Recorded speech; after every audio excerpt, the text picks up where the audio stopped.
god. Okay, so hi guys, it's G and we're back with another video. If this is your first time ever seeing my face, please hit the subscribe button down below to join the G gang. If not, then hey girl, hey, and let's get straight into the video. Today's video is going to be a story time, and the story time, as you can tell by the title, is about how I lost all my friends freshman year college. To be more specific, I think I lost my friends like the second or third month of this semester, of the first semester. So that shows you how quickly that went by. But I mean, I wasn't innocent in the whole thing as well. I think I played a major role as to why I lost all my friends. Girls just hard-headed, honestly. We're just gonna jump straight into the story time. So coming to college, basically my first year, I feel like college, first of all, if you're going to going to college like away from home, it's about learning a lot of like experiences, basically the college lifestyle, how to be independent, how to live on your own, etc, etc. And one thing that I learned my first year of college is that I don't know how to handle my alcohol. Like, it's like whenever I got a hold of it, my freshman year, it's like I just was a whole completely different person. And my friends had named this person Gina. Yep, you can call me Gina when I'm lit. My first semester, my first few months actually, can really honestly consisted of only a few things. And that was schoolwork and partying. Every weekend went to a party. It didn't only just have to be like Friday. It would be Friday, Saturday, and maybe a kickback on Sunday. Like every weekend we would attend a party. For the first couple months that I was friends with my friends slash roommates, because my friends were my roommates at the time. At this point, we basically had a routine, y'all. We had a routine of going to studies together, and then as soon as Friday hits, we're out. We're going to parties, we're getting lit, and we're having fun. And I was getting lit. So y'all best believe that because I was out of my home, out of my comfort zone, I was definitely getting lit, y'all, for a fact. And also, I as I was like remembering and writing my notes down for the story, I realized that I also vlogged this night, the night that I'm about to tell you guys about, the night that I lost all my friends. I vlogged this night, and I'll play the clips in here if I can, because I'm not 110% sure. I had to play clips that don't include my roommates because I'm not using their names, just for like privacy, of course, blah blah blah. Like, they didn't do nothing wrong in this story. They did what they thought was right in their head, so it is what it is at the end of the day. But I do have a vlog of this night, of me and my friends getting ready to go out to this party for this night. So okay guys, so this is the plan. Continuing on, that was the night. That was the saddest night of my life. Had to have been hands down, because I really had liked those girls, honestly. Connected over the summer and into the school year for us to be roommates, and I thought we were going to be friends forever. But that was just a naive mindset, because throughout college you always lose friends and gain new ones. Like, that's just how it works. That's college. That's basically what college is. Anyway, so we're getting ready to go to this party, putting our makeup on, getting dressed in skimpy outfits. I don't know how to describe this, but pajama pants. Pajama pants, I guess. They're called hippie pants. Or because usually we dress in skimpy outfits, not just for like the boys to look at us, but also for the fact that it always got hot in the parties, because there was just always so many people there in such a small space. And it was a house party, and house parties always get packed. And I also believe that it was a Friday. Most likely, I'm pretty sure it was a Friday. We were getting ready to go to this specific house owned by a fraternity. I'm pretty sure those houses are no longer there, but this house was like mainly the party house. They would charge people to come in, and etc, etc. They'd make money off their parties because everybody wanted a party not too far off from on campus, which we live, and was a doable walk away. And they hosted most of the parties. Also, the parties at their house, because they had like a more of a townhouse apartment thing, it wasn't like, I don't know how to explain it, but it was less likely to be shut down by the police because most of the parties were held in their basement. Usually any of the parties anywhere else were always shut down by the police. And being underage and having alcohol near or around you is always not a good idea. So wherever the safest places to go, we were at, and it was usually there. After we were done getting ready to go, we headed on our way. and we took the little 10-15 minute walk. I'm not really sure what time it was, but it was nighttime, closer to like what, 10-11 maybe. And usually around that time of the year, whatever time it was like September most likely, it was freezing and we were in skimpy outfits. Guys, tell me what these pants are called because I don't really know. So I don't know what shoes I'm wearing. Wearing this crop top from H&M and jacket because it's too cold out.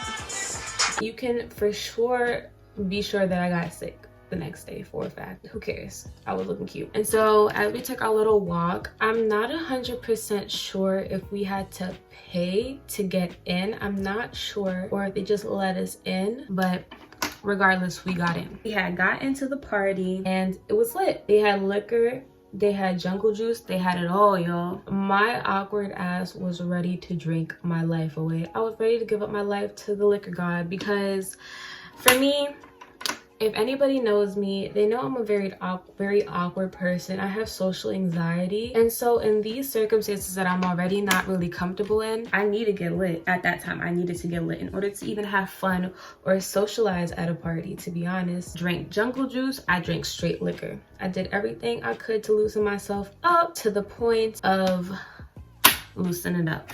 I guess that's the best way to put it. So let's just backtrack a little bit so I can give you a little bit of, what's it called? A little bit of background about me and my friends whenever we would go party. Mainly me though, because I'm just a mess. Like I had said earlier, or maybe I didn't mention earlier, I came from a very strict family. So I didn't get to go to parties in high school, especially my senior year. I didn't get to do really anything. I didn't get to experiment with anything. So when I got to college and I was away from my parents, I kind of like went a little bit wild, especially at the parties where there was alcohol. Because again, I'm like what, 18 going on 19. So obviously I can't go buy liquor myself, so the only place that I would go get liquor is at parties. And also I have to also remember, like, I also wasn't friends with a lot of people, so because I was also a freshman, so I didn't really know anybody who was older that could even go get me liquor even if I wanted to. And we lived on campus, so it was a dry campus. We weren't even allowed to have liquor on campus, so I was afraid my first semester at college. I was a scaredy cat and I wasn't trying to risk nothing anyway. At this point, I've never smoked, I've only drank liquor, and I liked the way that it had made me feel when I went out to parties. The last few parties that me and my friends had went to, they had seen that I went a little overboard in the sense of whenever I drank, I would always try to black out. And whenever I blacked out, I would start acting out of character, become violent, and just like ruin everybody's time because now everybody's trying to control me. They can't really have fun, honestly. And before this party, they were reluctant already to let me come with them to the party because they had already known I was gonna go, but then at last minute I was like, nah. How I usually get. So they basically gave me an intervention before this party, explaining to me like, yo, you need to get your drinking under control. This is not cool. You're making us look bad because we're your friends and this is what you're doing. Like, nah bro, you need to get under control. And in my head I'm like, yeah, like now y'all are trying to control me. Like I'm away from my parents and now y'all treat my parents in my head, but I didn't really say that to them. Like that's how I was feeling at the time, even though what they were doing was just trying to help me. Honestly, they were just trying to help me to see that what I was doing wasn't okay, and I was making myself look bad in front of not only them but other people that I didn't really know at the school. And again, this is my freshman year. Nobody wants to look like that idiotic drunk their freshman year, and that's what I was doing. And the worst part about it is when I would have these episodes after drinking, in the morning I would never remember them, which sucks because I would walk around the next day with my friends not really knowing what happened, only hearing from other people what I did. And it's just like, really, looking back on it now, it irritates me because I should have taken that more seriously, because that's just embarrassing. Like, I did some really embarrassing stuff, but this night had to be the most embarrassing. I'm glad that I don't remember all of it, but it sucks that I do remember some of it because this should have never happened, honestly. So let's just get straight back to the present day party now that you guys have got the background. I'm drinking like I said, because I want to loosen up, and I'm ignoring the flashback of what my friends and I have just the other day spoke about with partying and drinking and how I need to watch my liquor. But all I'm thinking about along with that is I need to get a little bit more lit. I'm not there yet. Like, I gotta get more lit or I'm not gonna have fun. I might as well just stay at home. And that was my thought process at that time in the party. I was literally thinking about how I'm not lit enough. I'm not having fun yet until I'm lit. Really sounds crazy, guys. It sounds honestly really crazy, but that's what was going on in my head at that point in time. The type of drunk that I was trying to be was like, oh, I'm lit, but I can still remember what's going on. Like, I'm not that lit, but I'm not that lit, but I'm lit enough to where I can remember what's going on, and I'm loose and I'm free and I can speak my mind without thinking about holding my tongue. That's what I was trying to get at. But at some point in the party, I was like, this is the perfect litness. Like, this is perfect. I don't need to drink anymore. But the problem is, usually by the time I reach that litness, I've already overdrank, but the overdrinkiness hasn't hit me yet. And as I'm thinking, wow, I've hit the perfect litness, I don't need to drink anymore. A couple more minutes go by and I'm like, oh no, I drank too much. And I start to black out. And there's nothing I can do, it's already gone overboard. And Gina is about to make an appearance, y'all. And literally, me blacking out feels like this. I know. Like that. It's not fun and it's not cute, and it's literally like, it's like somebody else takes control of my body and I literally can't remember. Like, I was kind of thinking about it. It's almost like, it's not like DID. DID is like a whole thing, but it's literally like somebody else who is not me takes over my body. And like, I don't know what happens until I regain consciousness again. I may be slurring my words or doing this and doing that. In my head, Gia is not there, because whoever is speaking is not me. I am letting y'all know that right now. If I'm drunk and I wake up in the morning and I don't remember what happened, I do not know what I said, what I did, who I heard, whose feelings I heard, nothing. Like, I don't know at all, y'all. Somewhere in between me blacking out, like I said, like, I'm not completely blacked out, but I'm about to be. Like, I can feel it and I'm going in and out of consciousness. Like, I'm hearing people around me and I'm hearing the music, but then I don't remember. I remember some bits and pieces, which makes me know for a fact that I was blacking out. For a fact, I was. There's no ifs, ands, or buts about that part. And don't forget, like, I'm blacking out and being fully functional. Like, I'm fully talking to people, I'm fully dancing, I'm fully communicating. Like, I'm not just blacked out on a chair like I'm dead. I don't know if I've ever been like that, to be honest. I'm not gonna lie, because I just don't remember. But as far as I know, like, I was always an active blackouter. It's not funny. This is not funny. Honestly, really a sad situation, because I should have never let it be that bad, but that's what happened. So of course, every party has an end. So by the end of the party, I'm fully blacking out. I'm fully going in and out of consciousness. It's just time to go home. It's time to go home, and I just know, like, I didn't have a care in the world. I wasn't looking for my friends. I wasn't looking for my jacket. I wasn't looking for anything. Like, I had no care in the world. And honestly, my friends were doing their own thing, so they really weren't supposed to be babysitting me. Like, they didn't want to babysit me. We already had a whole talk about them babysitting me. Like, this was not supposed to be happening again, but it was, sadly. One thing about me though, whenever I go out to a party, like, I have to go home at the end of the night. Like, sober or drunk, I need to go to my bed or we're going to have an issue. Like, I'm going to be mad if I can't get to my bed. I just feel more comfortable in my own bed. I'm not gonna sleep on the floor. I'm not gonna sleep on somebody's couch until I feel more sober. Like, no, I'm going to try to go home. Like, for a fact, that's just how I've always been. 100% truthful, I've always been like that. I've always wanted to just go home at the end of the night, and that's what I did. So we're gonna give this friend a name. He is not my roommate, but like, he was a friend that cared enough about me to take me home.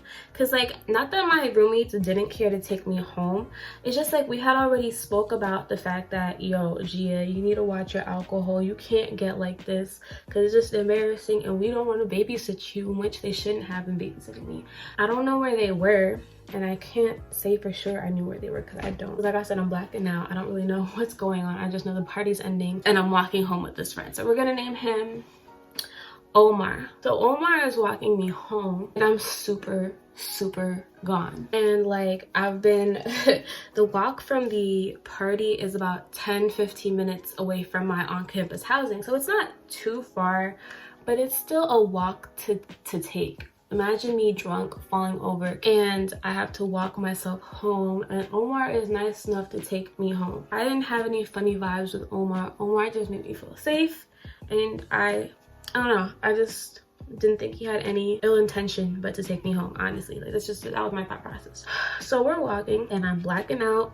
Ooh, going in and out of consciousness, still being fully functional, walking. And I remember I stopped and I pee in the bushes. Mind you, on the way back from the party to on-campus housing, you pass near the on-campus police. If I was caught, I would have gotten a charge. I would have been arrested, but like I would have had my license suspended or something. Not because I don't know how to explain it, but like usually they find you drunk, they do something, you get some type of consequence because you're going back to on-campus housing. By that time, if you're passing the on-campus police, you're already on campus premises, so they can definitely charge you with whatever they want to charge you with at that point. So, and I was being loud and obnoxious and trying to just, I don't know what I was doing. I don't know. I just know I was being loud and obnoxious, and Omar was just trying to get me home safe, and so I could just, because I insisted on going home. I just insisted. We obviously get to my on-campus housing, and I realize I don't have my keys. And so I started panicking in my head. I'm like, oh my god, I lost my keys at the party.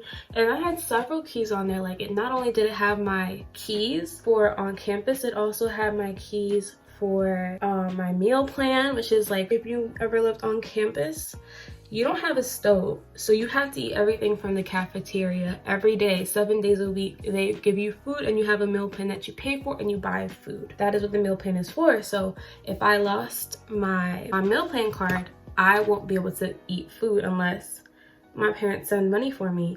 But while my parents send money for me, if I have a meal plan that they paid a lot of money for, and I'm panicking. Like I said, I'm panicking my shit away. Like, I cannot believe I lost my thing. And at this point, I'm still blacking out, and all I remember is like a blackout, and I'm in a car now. I'm in a car. I don't know where I am. Let me just explain to you where I am now, because now that I've lived it, I know what happened. So apparently, after realizing I didn't have my keys, my friend Omar had called some other friend that he had, who I also knew of. He was an upperclassman. He had driven down to come get us, to take us to his place where my roommates were. So whenever my roommates were ready to go home, I can go home with them, and then I would be in my bed. And helper, we're gonna name the friend who's driving us back to his place where my roommates are, which I still, at this point, I don't know that's what's happening.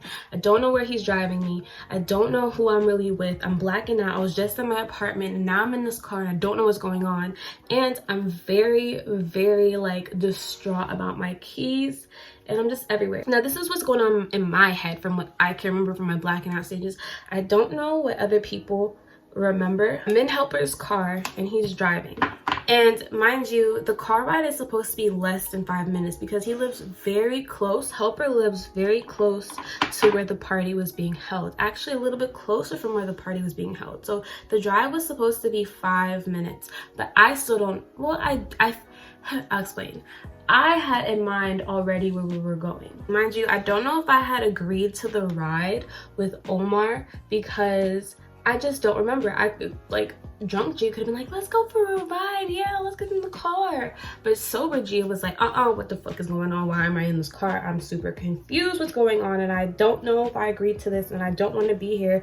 Why am I not in my room? Bring me back to my room. I want to go to my room. I don't want to be nowhere else. Like, why am I not at my apartment? So this is where the crazy part comes in, because Gina is not rational at all. Gina does not take into account that Omar is with her and sitting in the back seat with her, making sure she's okay. Or maybe he was in the front at first. I don't know. But I just remember I was in the car, and I just remember helper was there, And in my head, I blacked out from being in front of my apartment to being in a car with Helper. So I'm just like, oh my God, they're gonna take it. Well, not they. I thought Helper was going to take advantage of me. So I thought it was gonna take me back to his apartment and take advantage of me. I don't know why. That was irrational. Helper has never gave me any bad vibes like that before. I don't know why my mind was thinking like that at the time. I was just confused, and I don't know if I was asking what was going on or not, or if I just started spazzing, but I think I just started spazzing. I started going off. So when I say going off, like I said, I potentially get violent when I am lit.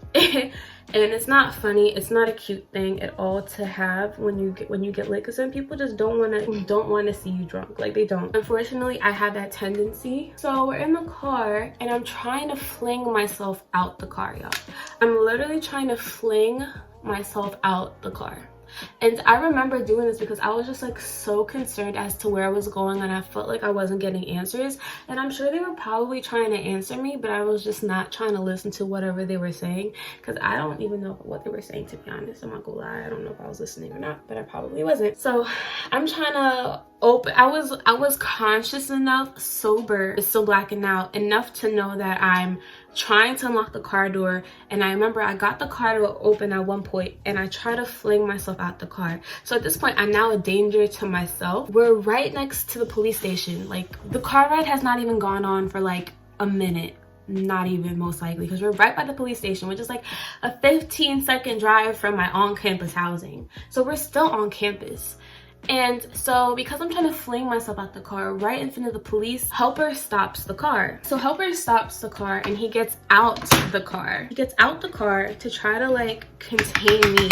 When he gets out the car, I'm like, oh my God, it's either fight or flight. Like, I remember like thinking about like I was in so much danger. I don't know what's going on, and I'm literally ready to go. So as soon as he stops the car and he gets out, I make a run for it. I run to where I think, I don't know, I didn't even make it that far. I don't know where I was trying to run to. I was just trying to get out the car because in my head, I don't know what's going on. I don't know where you're trying to take me or what you're trying to do with me, but I'm not for it. And I'm pretty sure Helper didn't even really like me like that. I'm pretty sure Helper liked one of my roommates, to be honest. So I don't know why I was thinking like that. So I don't know what happens after I jump out the car, but when I do regain consciousness again or come back from my blackout spell, all I remember is I'm fighting Helper now. Like, he was not trying to contain me is the only word I can figure out to say. He was trying to, I don't know what the word is, but he wasn't trying to hurt me. That's all I know.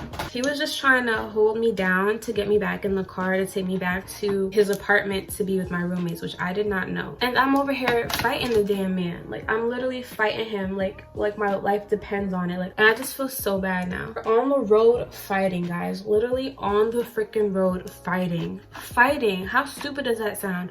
We're literally on the road fighting, and I'm getting scratches from myself. Like, I'm trying to choke him out with my legs. I don't know if this is true, to be honest, if I was really trying to choke him out with my legs, because I was still blacking out. But I remember I was trying to choke him. So stupid. And I was trying to scratch him so he would let go of me, but he wouldn't let go of me. He was a small man, but very strong man, I must say. That goes on. I have huge scars from it. Let me take the one scar that has stayed with me.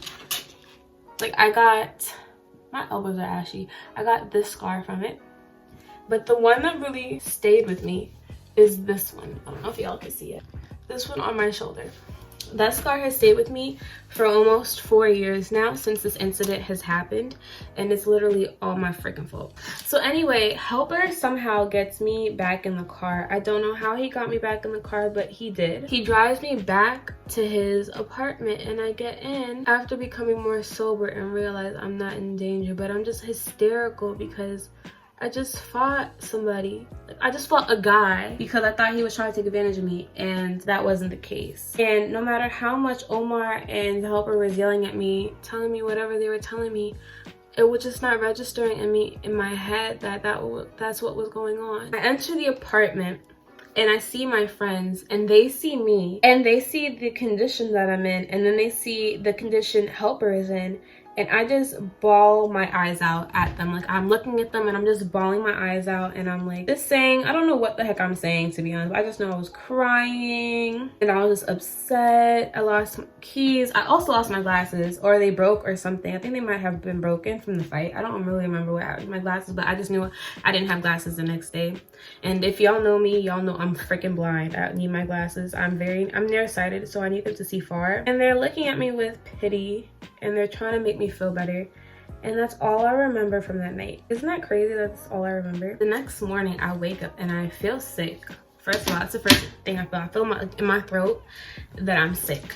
Like, because one, I went out looking hella skimpy. Savage on the hoe. Savage on the hoe. I'm a savage on the hoe. And it was extremely cold. My body is aching me. Like, literally my body is aching me. Like, I did the most major workout in my life that I've done in a minute. And then I start to think, and I'm like, oh shit, my friends are gonna be so mad at me. Like, I'm literally thinking about all the shit that happened that I can remember in the night, and I'm just like, bro, they're gonna be mad because they literally just talked to me about this. I did it again. Like, god damn, Gia, you did it again. Literally was going through my head, but I'm like, it's okay, like, it's not even that bad.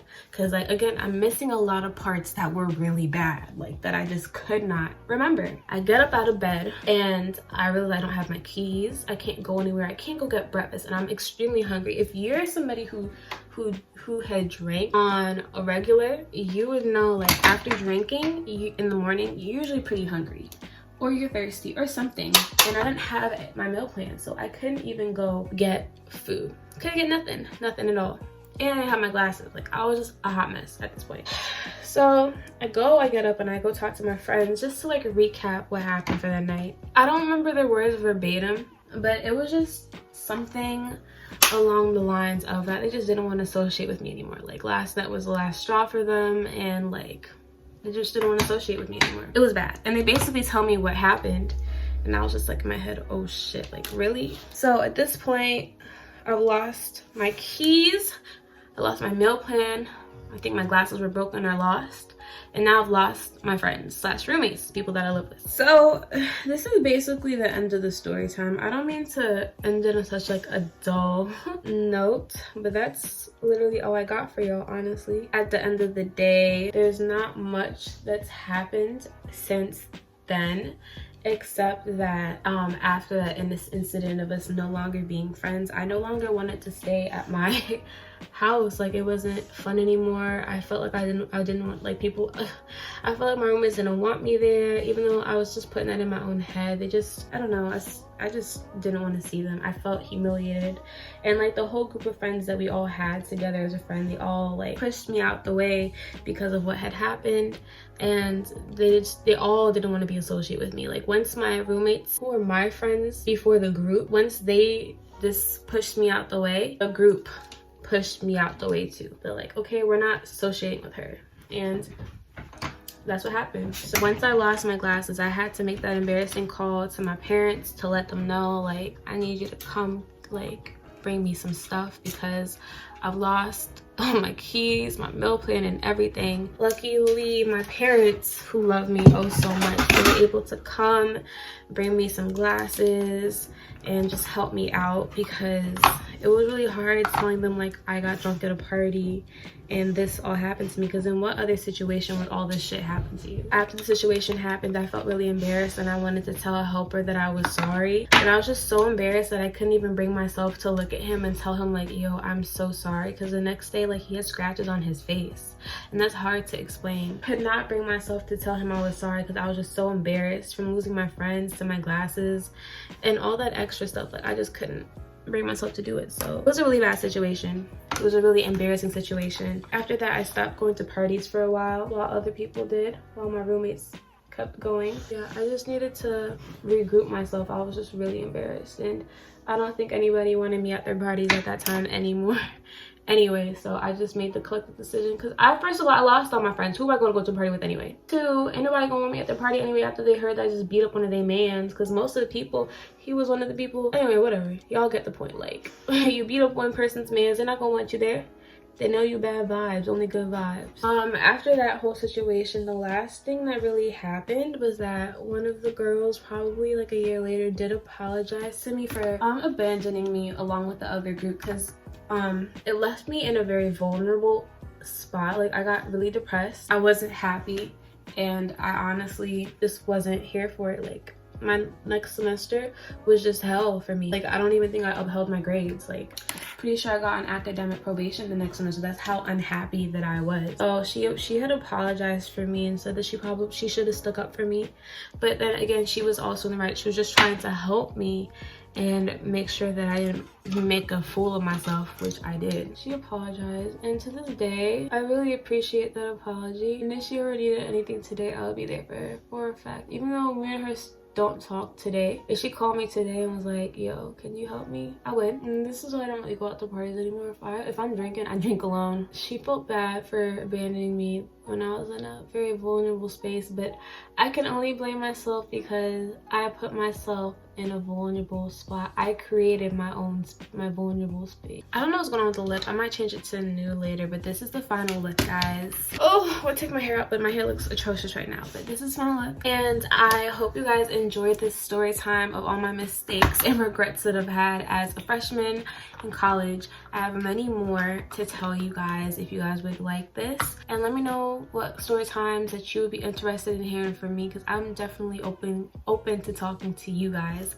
Like, comment, rate, and subscribe, and please turn your post notifications, and every Saturday is Storytime Saturday for me, guys. So I'll see you guys in the next one. Bye, guys.